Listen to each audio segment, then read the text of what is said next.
and buying time, killing people next in line. Lower classes, social slime, they don't matter. Genocide, sick from water, sick from air. Making money, they don't care. Caesar shit, force of air. Fuck them back, it's only for they bomb. They shoot, they kill, they massacre, rape. They burn the kids. No one makes countries lie to your face, fight and die. Cause God forgives.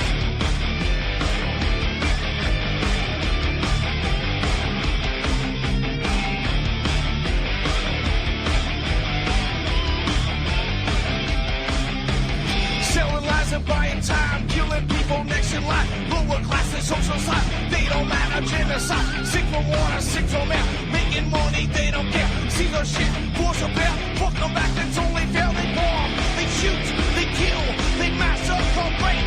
They burn the kids.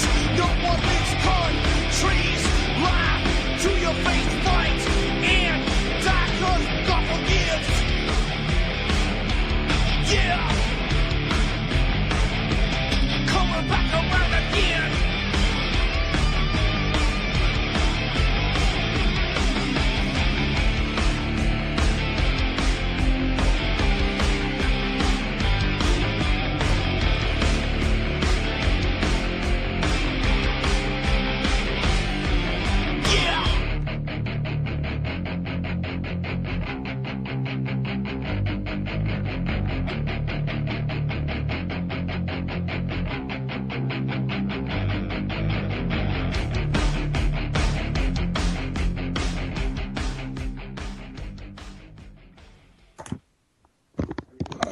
Okay, welcome to the show. I'm your host, Ron Stevens, and this is Rock the Boat here on UCY.TV. Today is the middle of September, 15th of September. It was a gorgeous day where I am today.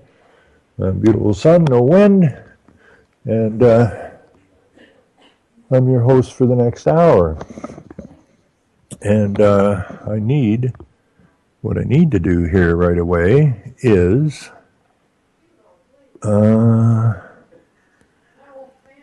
close some of this stuff down. I just got here. My apologies. I just want to open up these other tabs, and then I can get to what I'm looking for. Anyways, I did finally find the text of the throne speech from the 12th of September, read by Elizabeth Dowdeswell, who came from UNEP, United Nations Environmental Program. She's another one of these lunatics. And, I think it's perfect because people, I can't say this enough. People, if you're talking to somebody and they're right wing or left wing, this about sums it up. And I think this possibly on the last show. Here in Canada, it was the Conservative government who signed us on to Agenda 21. In the United States, it was a Conservative government that signed us on to Agenda 21. And then it went to the Liberals, and they moved the program. Okay, Clinton put Agenda 21 into place there. And this is all coming out of the UN. So if you think there's a difference between the right and the left, you best give your head a shake. They're both on the same freaking team. Now, when you get sick of one and you go and you vote for the other one, you just brought in the boys that were basically sitting on the bench waiting to get called. And they just continue the program. The program is the United Nations, the bankers, the lawyers, setting up their world government system. One world government, one world religion. Why are you getting so many Muslims flooding into your country? One world religion. Is that religion going to be Islam? Absolutely not. What they're trying to start is they're trying to start a war. They're trying to start a religious war. And you got mosques going up all over the place. We've got our RCMP and our OPP here hiring female Muslims on the force who are allowed to wear their Islamic uniform, basically, which goes completely against the grain of the founding of our nations. Our nations were founded upon Christian values. Over the years, because they do this incrementally, they took the Lord's Prayer out of the schools, out of the legislatures, out of the town halls, because they have to make that disappear, because our countries are based on that. And that's why Islam's coming in. Islam did not separate state and church. They're one and the same. And these people, if we don't do something fast, these people are going to start getting elected into the legislature, your local town council. And then what comes after that, they're going to start pushing Sharia law. Now, you got to understand that all of your elected officials are on board with what's going on out of the UN because the nation signed on to the UN. They're partners. They are partners in this takedown of your nation. They're all treasonous as hell, or this wouldn't be going on. This would have been nipped in the bud decades ago, but it wasn't. So everything that's going on in your nation, from your vaccines to your sex ed in the schools to your pride parades and so on and so forth, is all coming out of the United Nations. Now you can go to any nation and you will find that the same thing's going on in that nation, especially in the West, okay? So we have to stop it, or we're going to suffer the consequences. Now, they're trying to start as much inside warfare against each other as they possibly can. One is a religious war, and then you have the right-left war, okay? And this is basically taking us down, or an attempt to take us down, using psychology and spirituality to tear us apart. Well, they sit up in their towers laughing at us because we're so damn stupid. But then they look at us as cattle. They use us as chattel because we were deceived. We allowed ourselves to be deceived. We didn't stand up when we should have, and this is what we get. We had all our manufacturing tore out of our nations, and now we're being flooded with immigrants from everywhere, and we're going to be raped and pillaged if we don't stand up. Whether we stand up or not, that's the choice of the people. We have to do it wisely. We cannot go in guns a-blazing, because, of course, that's what they want. They're begging us. Please start shooting. You know, but we can't let them do that. What we do need to do is we need to get a hold of those local councils. It's the only place. You cannot get stateside. You cannot get federal side. You have to go to the local councils. Once we get those, then we start to really push back.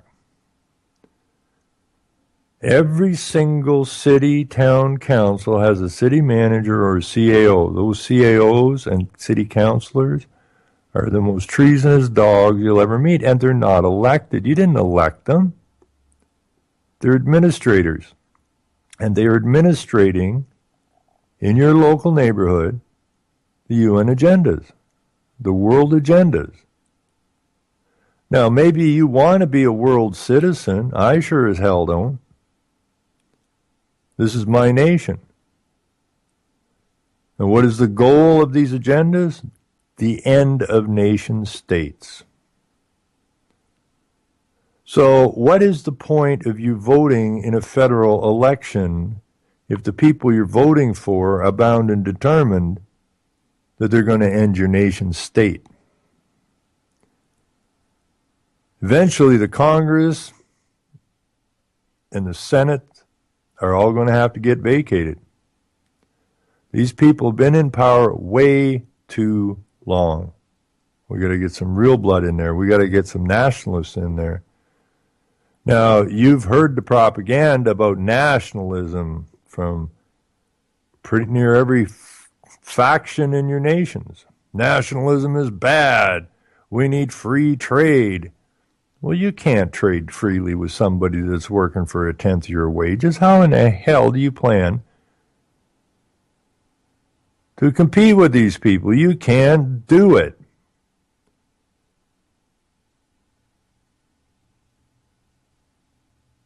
As the old guy, I got to look up his name again. It's been years since I read that, but the guy that was retiring, and they're giving him his party, and he just simply said it as it is. We, in the media, are prostitutes for the rich men. We write what they want when they want. And if we fail to do so, we'll find ourselves out on the street without a job, and we will not be unemployable, or we will not be unemployable in this industry called the media. Now, if the media was actually telling you the news, we could have stomped this nonsense out years ago, but they don't. Okay, they propagandize this stuff. They keep your head busy with sports scores and entertainment news because, nobody wants to talk about politics. And we got suckered again. But now that we know we've been suckered, now we're going to have to get going. If you want your nation's resources, your water, your food, all controlled by outside, unelected bodies, administrative bodies, and lawyers who wrote the rules and regulations for the administrators to administer, and the bankers who can bankrupt you any frickin' time they want. They've got everybody so loaded out in debt, false debt nonetheless, but it's still there. They're still using it. Now, everybody's so loaded up with debt on purpose. If the interest rate starts rising, which it's gonna,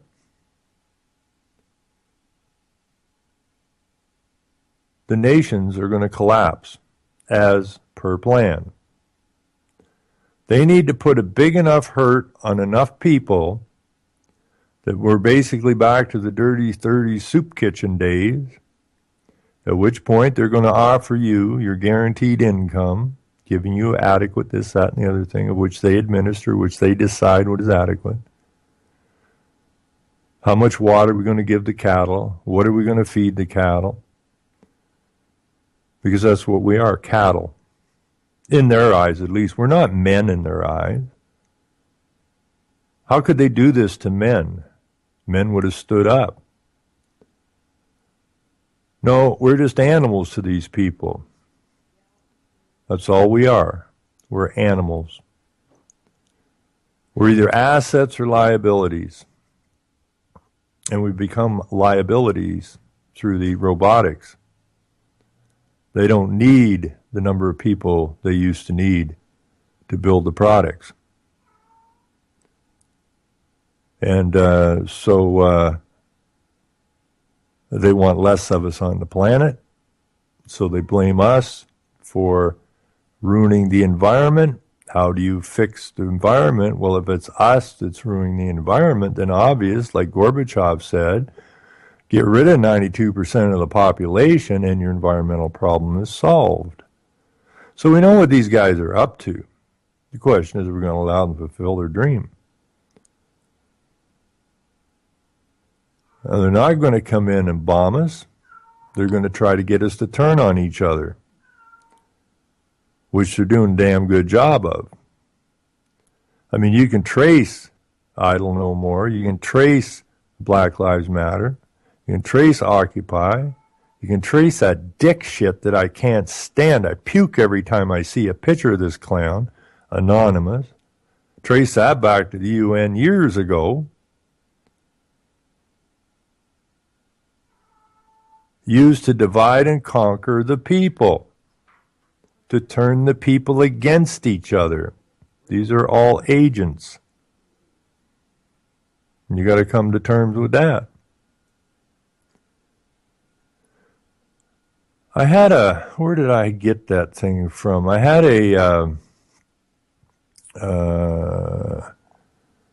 there's all this talk now about community hubs. Big deal here in Ontario now, building community hubs. Now, all you got to do is put in, UNESCO, UNEP, or United Nations. You'll track it down. It doesn't matter where you live. Your administrators, not your elected officials, your administrators are getting the public all jacked up on this idea of community hubs. Now, I did find an article, if I can dig it out of all this mess I got in front of me here. Here, oh geez, look at that. First tab I run across. Now, it's called Q-Munity, BC's Queer Resource Center. Now, this is one of the things came out when I put in community hubs, United Nations. Now, this is actually a really good article. It's called Queering the International, Q-Munity and the United Nations, September the 7th, 2016. In Quito, Ecuador, in October of this year, international delegates from all over the world will meet at UN Habitat 3. Now, old Jimmy Carter is still out banging nails for Habitat. Habitat is from the United Nations. Anyways, at the United Habitat Conference to discuss cities, sustainability, rapid urbanization, and the new urban agenda. I was invited to several consultation meetings on the matter. What does this mean, you ask, and how is it relevant to a youth worker at BC's Queer Resource Center? Now, we've had pride parades. Our prime minister can't seem to be involved in enough of these things. This whole pride thing, this whole gay thing, again, came out of the United Nations. It's all about destroying nations, destroying societies. So this writer goes on, at first I had no idea either. The concept felt huge and overwhelming. What on earth could I contribute to an international discussion on urban populations? It had always been a secret dream of mine to work for the United Nations and was part of the reason that I studied Russian language for 10 years and was the president of the Intercultural Alliance at UBC. There's your universities again. That's the University of British Columbia. The universities are the training grounds for these people who are taking us down. So I decided to take the opportunity to explore how I could contribute to the UN Habitat 3 meeting. The first consultation meeting was organized by Ellen Woodsworth, a former city councilor and a current organizer. City councilor, right? She was a city councilor, probably got voted out. But these people don't go away. This is the other thing people got to understand. You think when you vote somebody out, they just disappear. No, they just move into a new role. So anyways, the first consultation meeting was organized by Ellen Woodworth, a former city councilor and a current organizer, writer, consultant on urban issues in Vancouver. We met at PeerNet BC with Rami Chandra Herbert, a former Community staff member, and Vanessa Bowie, who were in the midst of working on their incredible social justice bus tour set to happen on September the 10th. Ellen introduced us to the concept for the first time in history. More than half of humanity lives in a city. And by 2050, that number will include 70% of humanity. Now remember, humans are animals. Okay? They're herding you into the pens called cities. 70% of humanity, more than the current world population in total, is going to live in cities. That's a lot of people affected by urbanization and urban issues. Now I'm just going to stop there for a second. We have a little town about 24 miles from here. There's about 1,200 people living in it. They just closed their only grocery store. The average population in that town is probably 60, maybe a little higher. And so they've taken the only grocery store away from these people. So now they got to drive to the next town to go get groceries. As they get older, they need more medical services. There's no hospital there. And so on and so forth. The gas stations are closing down in these small communities. They're driving the people out of the small towns. We have another town about another 20 miles from here, maybe 25 miles. Same thing going on there. It's probably a population of 8 to 1,100 people. And they're doing the same thing there. They're shutting these places down. They've run most of the young people out because there's no jobs there anymore. They shut down the jobs that were there. So the young people move to the city looking for work. The old people stay behind. But then as their services start to disappear, they need to move to get to services. And that's what's going on. Anyways, back to the story. Ellen introduced us to the concept for the first time in history. I just read that, sorry. In 1976. Now, I've been saying this for 10 plus years, I guess. In 1976, the first UN consultation on human settlements was held right here in Vancouver. So for Ellen, this is a poignant full circle. The proposed new agenda, Urban Agenda for 2016, is a 23-page document about improving the lives of people who live in cities. However, there is absolutely no language that includes LGBTQ folks nor indigenous communities.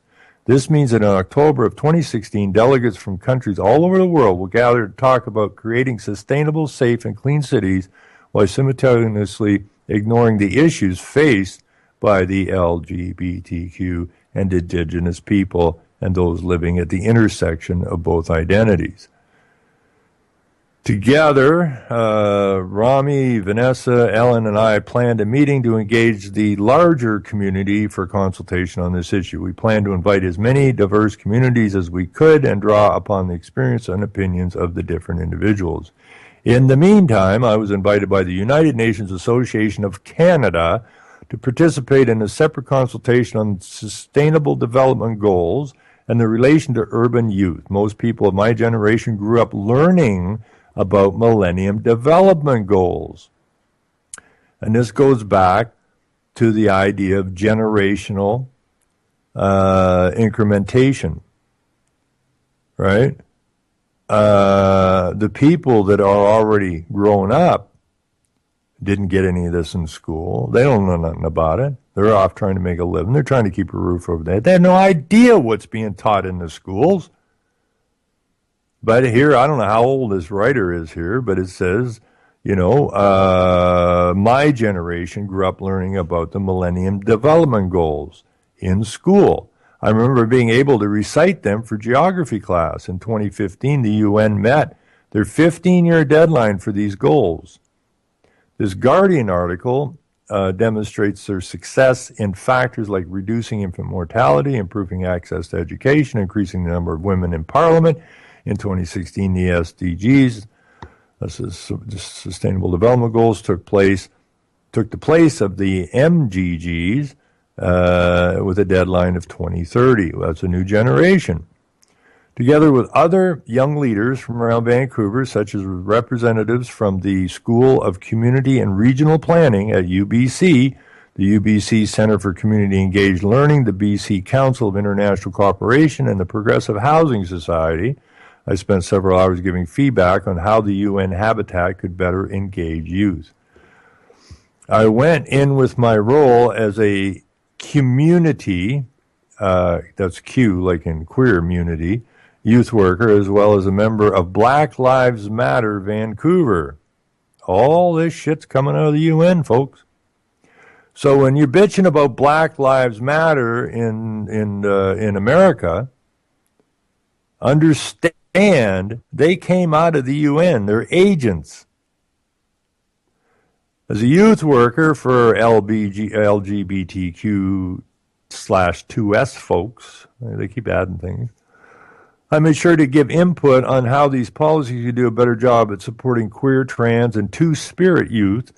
For example, we spoke with a representative from UN Women about how much language around gender within the UN focused only on women's health, something that excludes those who are trans or gender non-conforming. The UN does not provide space to include conversations about youth, mental health, sexuality, relationships, and well-being, and so I was excited to be part of a group that pushed for this inclusion. This is really important given the following statistics from Canada Human Rights Trust. Now, these are links. I'm not going there right now. Anyways, the LGBTQ/2S youth are 4 times more likely to attempt suicide than their heterosexual peers. Well, of course, that's because you're all screwed up. You got sucked into what was being taught to you in the schools, in the magazines, in the newspapers, on the TV sitcoms, and in the movies. All predictive programming. And you, my friends, who were weak of the mind and the spine, got programmed. Anyways, it goes on. 49% of trans students and 33% of lesbian students have experienced sexual harassment in school within the past year. Well, if you take a moose and you put it in with a bunch of cows, they're not likely going to get along that good. So, this is not something that is normal, although the UN and the media and the schools and the churches now and everybody else says it is. It's not. A study in Manitoba, northwestern Ontario, revealed that 28% of transgender and two-spirit people have attempted suicide at least once. Of course, because you got deceived. On July 18th, I gathered at Britannia Community Center with Ellen Woodsworth and around 20 other community members with a passion for LGBTQ/2S rights advocacy, and we spent 4 hours workshopping the UN Declaration. The result, an incredible and comprehensive queer declaration. We wrote, the LGBTI2S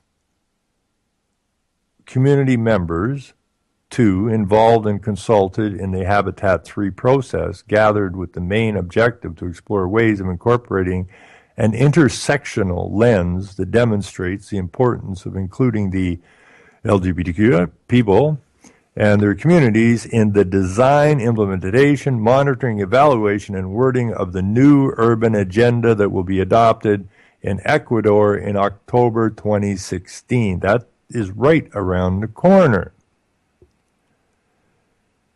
After the preamble, we listed numerous recommendations for United Nations to consider that included things like recognizing the frequency of displacement of LGBTQS youth, ending violence against and creating safe spaces for them, for their communities, and increasing political participation of the LGBTQ folks. Well, we've got all kinds of those people in the so-called government here in Canada.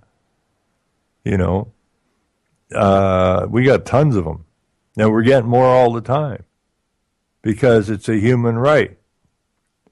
And you can't discriminate, and so on and so forth. Now, Yuri Brezhnikov, in his film, explains this completely. Okay, explains what this is all about. More and more women in government, and all of the gays. And one of his warnings was, "Do not let gays get a hold of power." Just like don't get the Muslim immigrants get hold of power. It's like we're sitting on the sidelines watching a bad play or a bad hockey game or something, and we are not participants. We're the audience. We're watching a play out that is going to destroy us, but we've been non-participants for so long, we think that we just sit in the audience. We best get the hell out of the audience. You better get down on the floor, or get down on the ice, or get up on the stage. This is not a play. This is reality coming at you. And the people in the West have been so dumbed down, they don't even seem to notice what the hell's going on. Anyways, it carries on here. We're really proud of the document, but it can't make a difference without your support.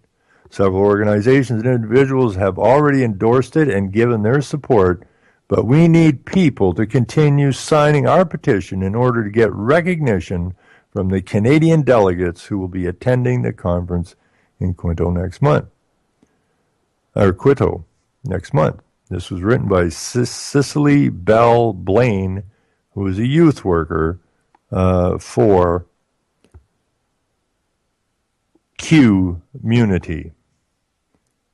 Now, let's see what else we got in here. What's this Guardian article? I'm going to take a quick boo at that. What have the Millennium Development Goals achieved? The UN has called the MDGs the most successful anti-poverty movement in history, but what progress has been made on each of their goals? Well, since they kicked this up, we have more people in this province, in this country, who live in poverty. We have more people that can't afford to keep their lights on. We have more people that can't afford to pay their water bills. But you know everything that's getting spewed at you is upside down. The Millennium Development Goals have targeted 8 key areas: poverty, education, gender equality, child mortality, mental health, and disease, as well as the environment and global partnership. Okay, so this is all the Millennium Development Goals, which I'm not that interested in. Yes, education. Here in Ontario, we're spending something like $60 billion. I think it went up to $1.2 billion maybe, to train teachers so that they're capable of doing grade school math. They started out with a $60 million expenditure to make sure that they had one teacher in each grade school who understood basic grade before high school math, so that that teacher could be called upon by the other teachers who don't know how to do basic math. And this is called the Millennium Goal. Education. It's not got nothing to do with education. The education is the propaganda and the dumbing down and the vaccination of the children. Disease. We got more people getting sick from vaccines than ever before. Disease. I think it is, what is it, the second highest or something, a number of deaths in the United States are caused by pharmaceuticals. Disease. We've got planes spraying the shit out of us in the sky. Disease. Oh, yeah, the UN gives a damn. And global partnership. What do they got for global partnership here? Target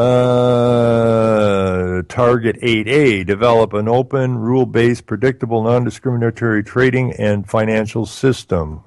Target 8B, address the special needs of the least developed countries.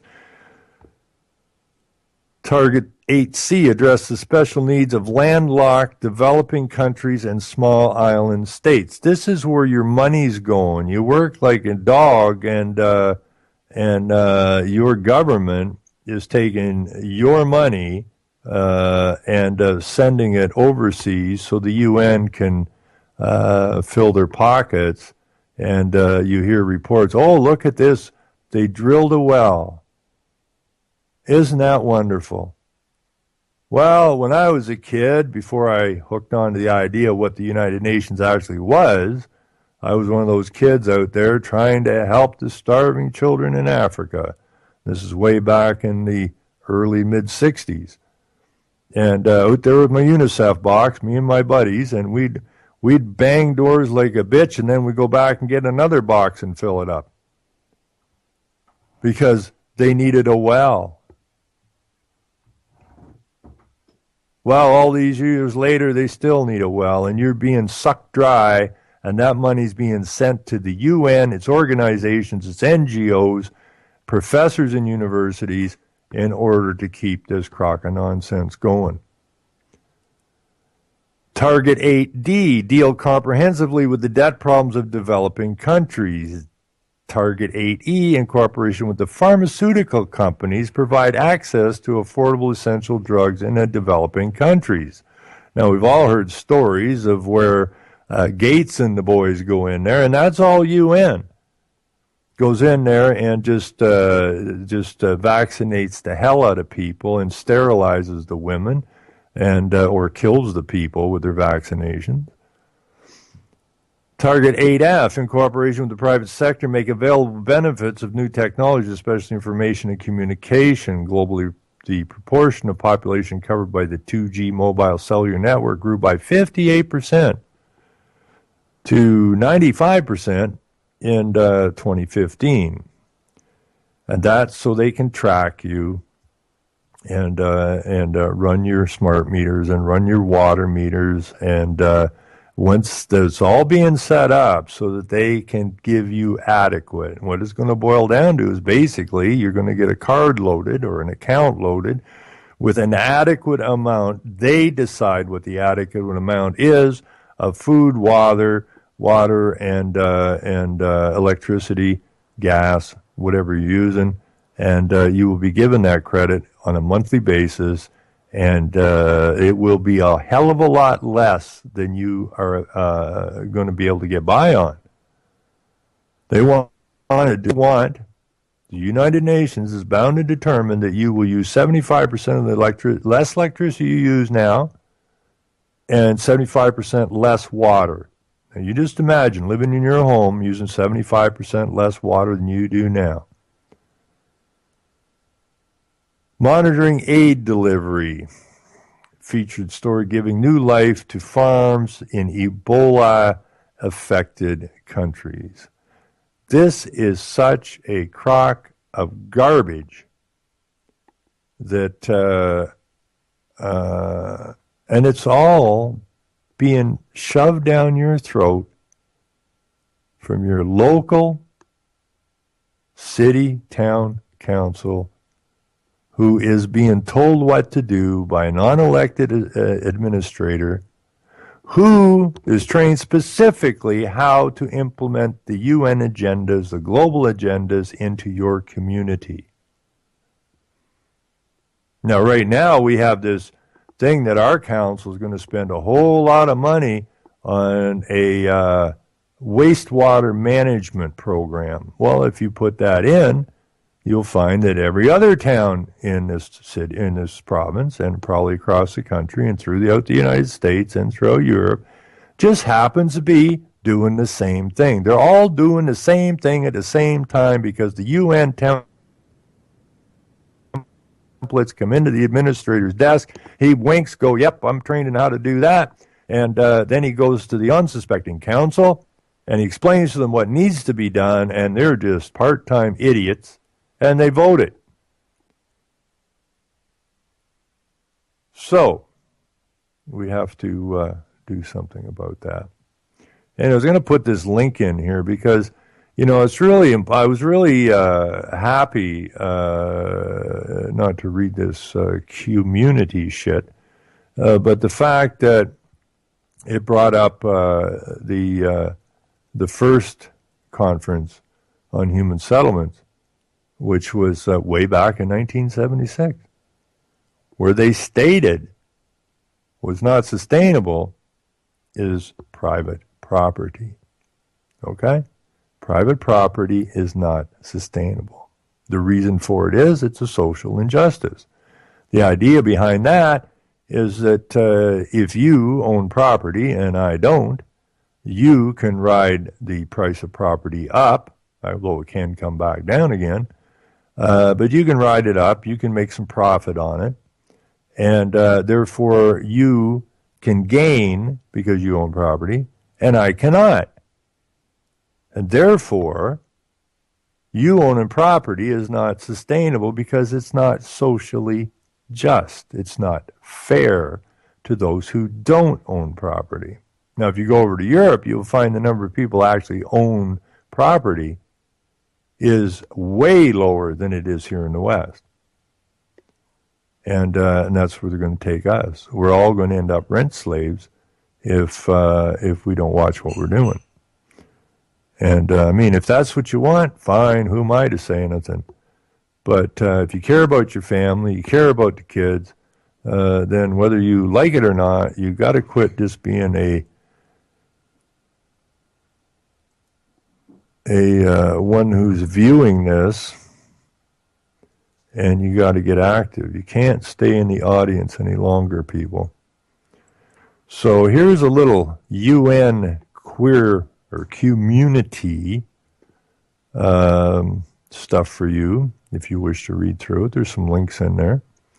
But it is extremely interesting because it says a lot. It says a hell of a lot. All of this stuff is coming at us through the schools. Now in the schools, what are they doing?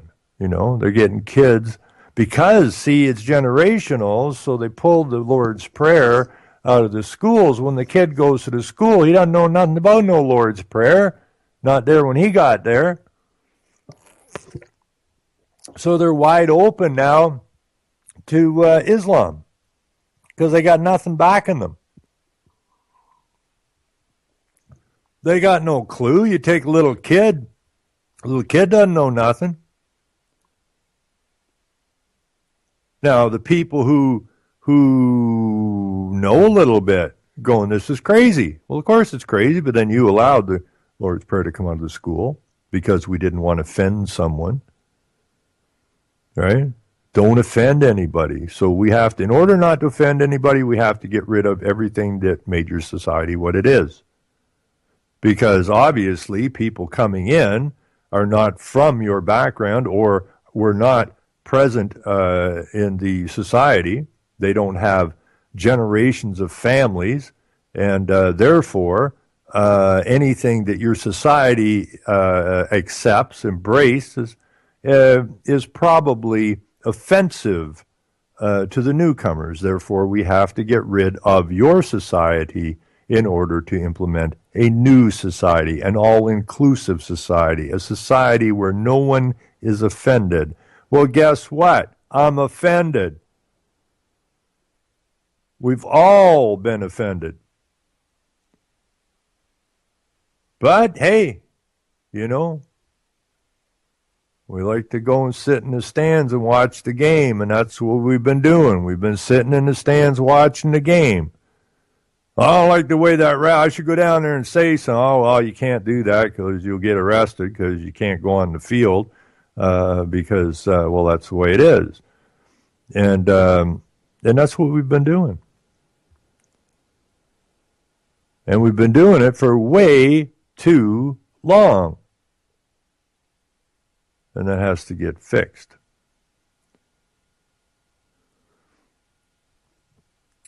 All the stuff that doesn't make sense to you makes perfect sense to the university professors. It makes perfect sense to the media. It makes perfect sense to the churches that have turned their back.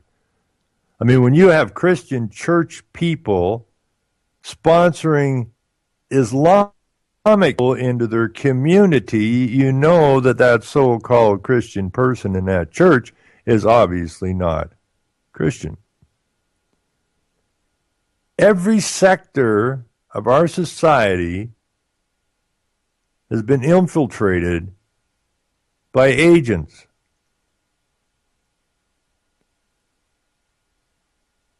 And what those agents are taught you is that we're all inclusive, we're all one, we can't offend anyone, and therefore we have to bend over and take it.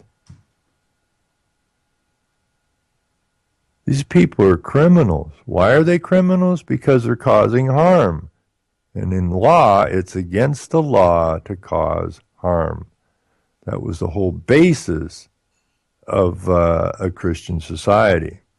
But they made you into a secular society, which means they made you into a corporate society, which means they made you into a corporate liability or asset.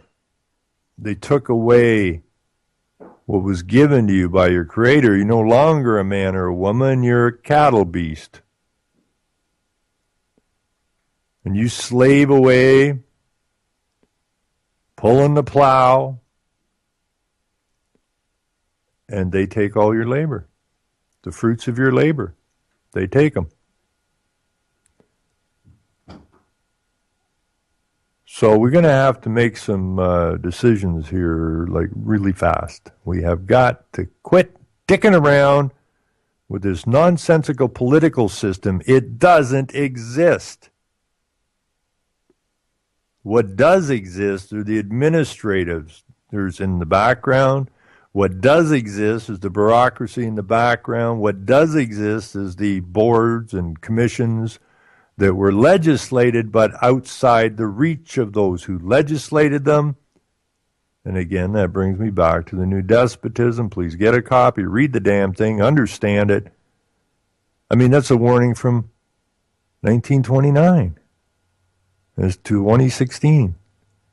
And we still don't seem to be getting any of this stuff. You know, discussions of, oh boy, they're going to legalize marijuana. What in the hell does that got to do with your nation state? It's just noise. And that's why I love that little clip from that movie, Sue and the Devil. I love that little rant when the devil's spewing off.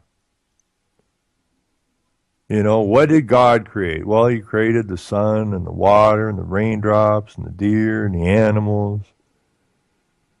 And the devil says, what did I create? Noise. To drown out everything good. To keep you busy with the noise. And that's all politics is noise. These people do not represent you. They have never represented you. If they did represent you, do you think they would have allowed to gut our nations of our manufacturing capacity? Do you think for 1 second that they would allow GMOs into our nations? Do you think they would allow, I don't know what it is now, 60, 100 vaccinations to be jammed into children's arms? Do you think for 1 second of these politicians represented the people, any of this would have possibly happened? Not a chance. So you know they don't represent you. If they don't represent you, then they're the enemy. And the enemy's inside the gates, just like Cicero said back in 42 BC. A standing army at the gates is less of a threat. Because you know what the hell you're looking at. When the enemy's inside the gate and speaks like you and dresses like you, You don't see the enemy. Well, they're here. And they're not using guns, they're using pens and keyboards and media and professors in schools and preachers in the churches and teachers in the schools to destroy the nation through propaganda, the twisting of your minds, through mass psychology, and removing your spirituality, which is what the places were built on, the law. And they replaced it with the secular legal system, which has nothing to do with law. It is absolutely the opposite of law. So I don't know how much longer the people are going to put up with this nonsense, but I still do not want to see a shootout. But understand that when you're bitching about Black Lives Matter, which is the latest thing, I guess, when you're bitching about Black Lives Matter, understand that you've been conned into participating in a game of divide and conquer set up by those who wish to destroy your nation, the people, the spirit,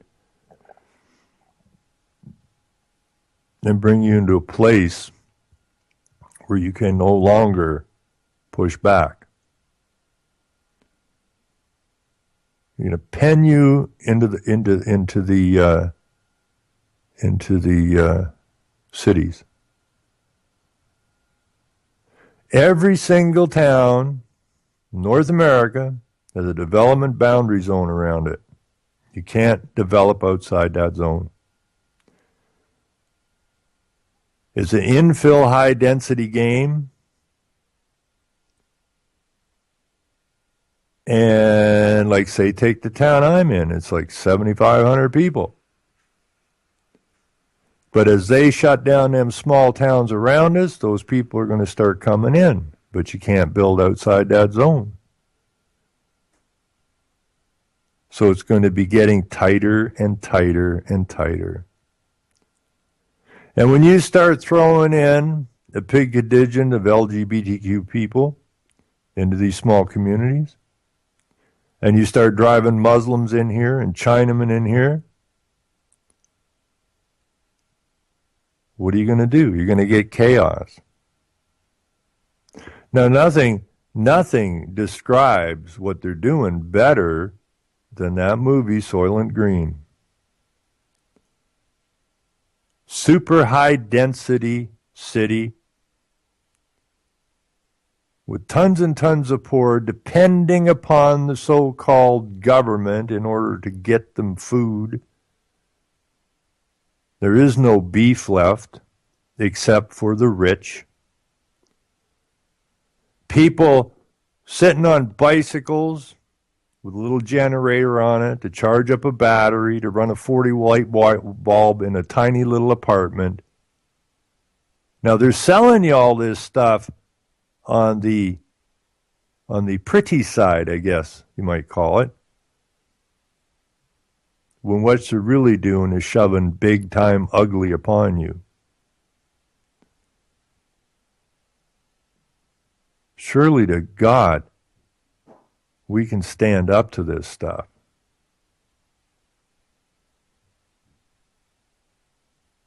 Because only ones we're letting down are ourselves. You know, there is nobody but us. They're going to come and save us.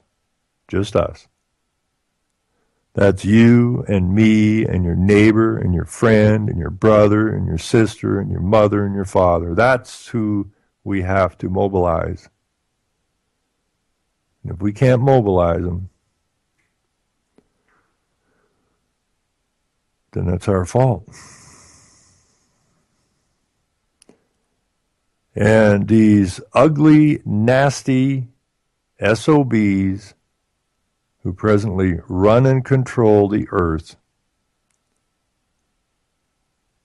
will take complete and total control over every aspect of your life. You know, I like that scene.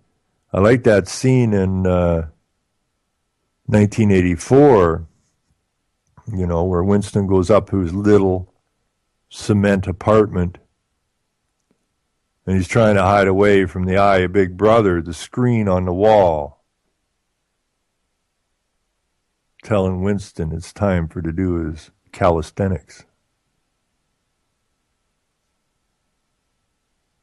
And they're going to want to know why you didn't do them.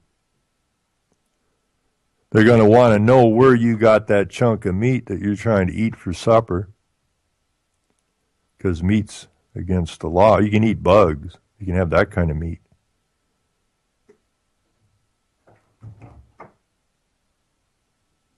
And then, of course, I saw some, I don't even know who it is. I don't know many celebrities, thank God. But some woman was spewing off about we have to get rid of the old people, and actually wants what they have in China, which are the suicide vans, who will come right up to your home and suicide you once you hit a certain age or whatever. Thinks that's a great idea. Now, you could probably track her down to some Rockefeller convention or something. So many of these celebrities are tangled up with Gates, the Rockefellers, the Brezhnekovs, the Soroses, the United Nations, and all the multitude, that huge spider web they call the United Nations. Because these celebrities sold their souls for fame and fortune. Just like Johnson at the Crossroads wanting to be a great blues player. Just sign here. Sign away your soul, give up your morals, become an amoral agent of the system.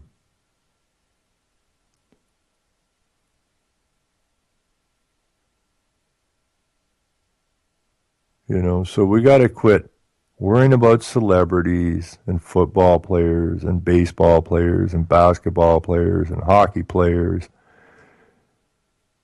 and all of that kind of stuff, because that's just to keep you distracted, or as the devil said in Soon the Devil, the noise, the politics.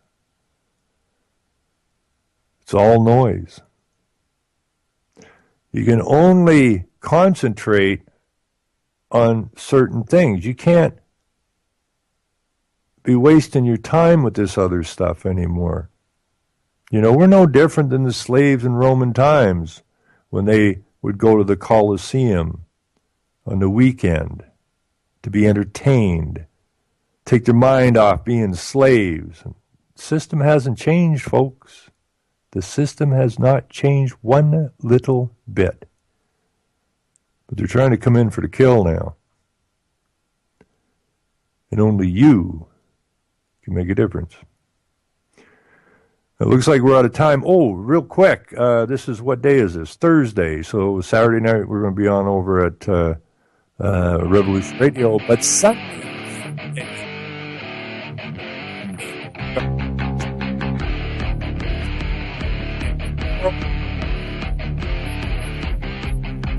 selling lies and buying time, killing people, vexing live, lower class and social slime. They don't matter, genocide, sick from water, sick from air, making money, they don't care. Caesar shit, force of air, fuck them back, it's only for they bomb. They shoot, they kill, they massacre, rape, they burn the kids. No one leaves countries, lie to your face, fight and die, 'cause God forgives.